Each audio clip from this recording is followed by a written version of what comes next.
I think when I was younger, I felt like I was destined to be an athlete. It's all I've done my whole life is just tons of different sports like hockey, basketball, volleyball. When I was younger, my dad read in the papers that women's hockey was going to be in the Olympics for the first time in 1998. And so that was my goal. I had my eyes set on that. And I felt like that was God's plan for my life, is to be a hockey player and go to the Olympics for hockey. And I ended up getting cut from that team. When I got cut, it was pretty hard. I didn't know what to do. I thought that was my direction in life. And then I realized like I needed another sport to do. God placed speed skating in my life, and it kind of took off from there, which I never in 100 years would have guessed that I'd be a speed skater.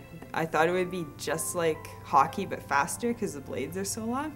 And so I stepped onto the ice my first time, and I remember barely being able to stand up and little 5-year-old kids flying past me, and I'm 18 years old and thinking like I should be going fast, but I had a hard time with it. For the first 2 years, it was pretty funny. Like I looked like a hockey player still.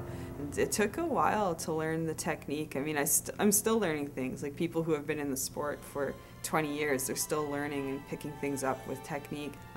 For some reason, I just kept going, and it just got better and better each time I stepped onto the ice. The things that helped me to succeed athletically are, I mean, I've always been very determined and disciplined.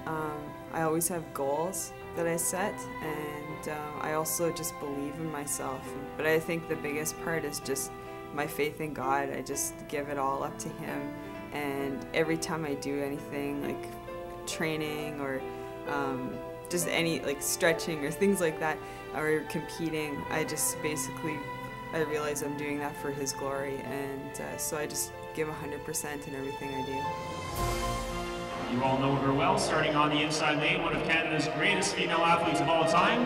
From Manitoba, please welcome Cindy Klassen.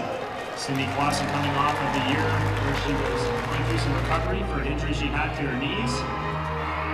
Put in an unbelievable summers of training, worked extremely hard to get back on form, and she is looking really good in her first major competition back since her rehabilitation started. The split time there, 48.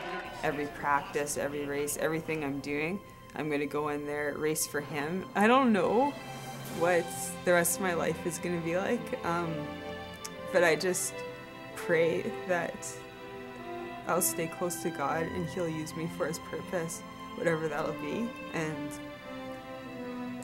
I just want to glorify Him in everything I do, and I pray that I can have an impact on the world because of that. I love God, and I just want to be more in love with Him every day and learn more about Him, and I'm just honored to be called a child of God.